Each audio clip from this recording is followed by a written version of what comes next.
Now, this is quite a discovery. Fragments of a biblical scroll. Turkish authorities have confirmed that an ancient Bible thought to be 1,500 years old is being kept safe. The Shroud was being publicly shown 100 years before Da Vinci was born. And these are not only interesting, but they're scientific characteristics. Throughout history, the question of why we are here on Earth has been a source of debate and controversy, with countless religions offering their own interpretations.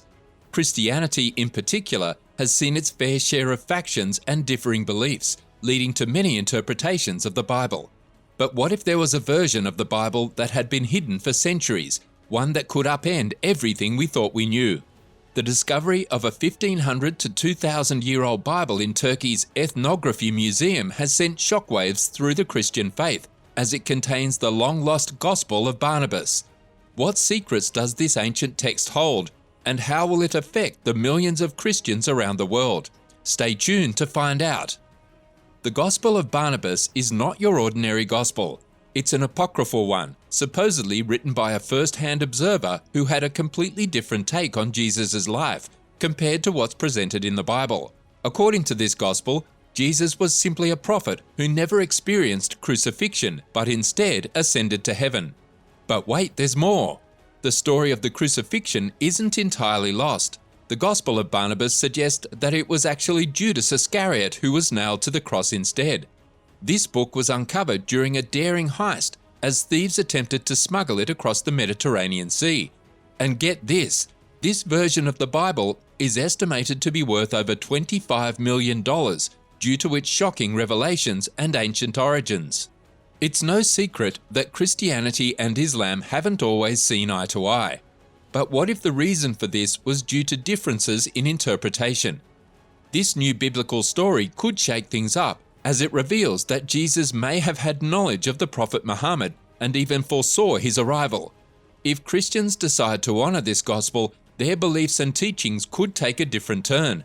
However, it's not uncommon for churches, especially the Christian church, to cherry-pick which stories they want to follow in modern practice. To truly understand the original meaning behind Jesus' words in the Bible, one needs the sharp insight of a scholar. But changing those words to fit modern beliefs is as easy as a few influential church elders rewriting history. With the recent discovery of the Gospel of Barnabas, the Vatican is understandably intrigued, but it's unclear if it will shake the foundations of Christianity. The revelations in this ancient text are just the tip of the iceberg, leading us to wonder what other secrets lie buried in history. This fascination with uncovering hidden truths has been popularized by books and movies like the Da Vinci Code, which caused a stir by claiming that Jesus had a family bloodline. Despite controversy and criticism, the book has become a cultural phenomenon, leading many to question what other secrets the Vatican might be hiding, including the supposed bloodline of Christ itself.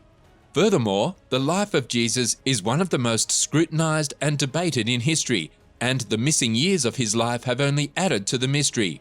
Theories have surfaced claiming that Jesus had a wife and children, and even more astonishingly, that his descendants may still be alive today. The Bible mentions very little about Jesus' life between his birth and early childhood, and the years leading up to his crucifixion. This has led many to wonder what he could have been doing during that time, and whether he had a family. Could it be possible that Mary Magdalene, who is described as a follower of Jesus, was also his wife?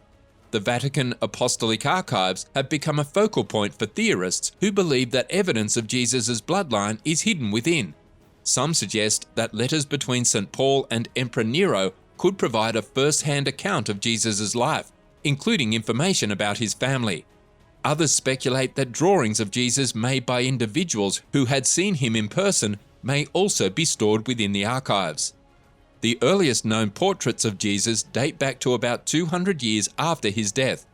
These ancient depictions of Jesus provide insight into how people perceived him during the early days of Christianity. But what about the more controversial subject of Jesus' bloodline? If evidence of his descendants is indeed kept in the Vatican Apostolic Archives, why would the Catholic Church go to great lengths to protect it? The answer is simple yet complicated. revealing Jesus' bloodline could challenge the Church's teachings and potentially undermine the authority of Holy Scripture. The idea of Jesus having living descendants may seem like a far-fetched notion, but if it were true, it would have significant implications. It could even call into question the role of the Pope, as the closest living relative to Christ would hold a unique and powerful position. However, given the sheer number of generations that have passed since Jesus' time, it is likely that his bloodline has spread far and wide, making it difficult, if not impossible, to trace with any certainty. So what does the Vatican know about Jesus' bloodline, and how current is this information? Would revealing this knowledge contradict the teachings of the Church and the Holy Scripture? These are the questions that continue to pique the curiosity of historians, theologians, and conspiracy theorists alike. Apart from this, there have been other relics and artifacts that have emerged, causing a stir among Christians worldwide. One such discovery is the James ossuary, a limestone box inscribed with the Aramaic inscription, James, son of Joseph, brother of Jesus, which, if authentic, would be the first physical evidence of Jesus' existence outside of the Bible. However, the authenticity of the ossuary has been widely debated, and it was even involved in a forgery trial. Despite this, the possibility of the ossuary being genuine still excites many Christians. Another example is the Gospel of Judas, a Gnostic text discovered in Egypt in the 1970s that portrays Judas in a different light than the biblical account, suggesting that he was fulfilling a divine mission by betraying Jesus. This contradicts traditional Christian beliefs, making it a controversial discovery.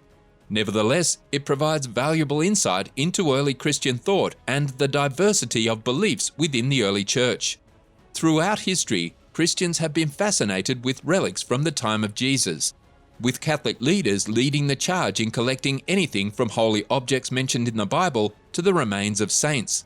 One of the most controversial of these relics is the Shroud of Turin, a piece of linen that allegedly bears the negative image of a man believed to be Jesus Christ. Despite being denounced as a fake in 1389, the shroud has remained a significant symbol for the Catholic Church. In 1988, scientists were permitted to test the shroud's authenticity and found that it dated back to the 14th century. However, critics have argued that the samples were not representative or that the results were inaccurate due to contamination or human error. Despite the debates, the shroud's unique depiction of a man with markings on his wrist and the mystery surrounding its creation continue to intrigue experts and believers alike. Scientific tests conducted on the shroud have shown that there is no trace of pigments, paints, dyes, or stains on the fabric, indicating that the image may not have been painted or drawn onto it. However, the tests have also confirmed that the cloth was in direct contact with a human body at some point in history. While some experts contend that the shroud dates back to the Middle Ages, others argue that it could have been used as a burial shroud for a crucifixion victim of the day, centuries after the death of Jesus. In 2018, a blood-stained pattern analysis showed that the blood flow stains on the shroud came from different angles, leading to more speculation about its origins. The authenticity argument continues, with some believers suggesting that the Middle Ages radiocarbon date could be inaccurate due to years of public display and carbon monoxide contamination. Nonetheless, one of the most enduring mysteries of the shroud remains the source of the image of a man. Chemical analysis has revealed no evidence of any paint dye or other substances being used to create the image. It is as if the fibers themselves had changed color, possibly due to chemical reactions caused by the heat of a human body. While most burial shrouds don't typically have negative images of the person they enshrouded, the presence of blood stains and badly decomposed DNA strongly suggests that this one was used for a body. Some propose that the image on the cloth was created using primitive photography techniques, which would have been available during the Middle Ages. While researchers have been able to create replicas using these methods, the image doesn't stay on the cloth once the silver is removed. However, this theory seems unlikely since there is no documented evidence of such knowledge existing during that time period. The fact that the image is not man-made and likely the result of a chemical reaction refutes the forgery theory. Radiocarbon dating also eliminates the possibility of it being a 1st century burial shroud. Many theorists believe that it could be the shroud of a Middle Ages crucifixion victim. Regardless of its authenticity, the Shroud of Turin remains a significant religious artifact that provides immense comfort to millions worldwide. Even if you don't believe in its divine origin, the Shroud of Turin is a remarkable artifact that dates back to the Middle Ages, displaying an incredibly accurate depiction of a crucified man. While how the image was created remains a contentious debate, there's no denying the significance of this object to believers and non-believers alike. Despite centuries of religious exploration, we still have many unanswered questions. One place where we might find some answers is the Vatican's secret archives, an ancient and important repository of historical documents related to the Catholic Church, with records dating back to the 8th century. The archives are home to countless letters, papal bulls, diplomatic correspondence, and other significant documents, many of which are now available online.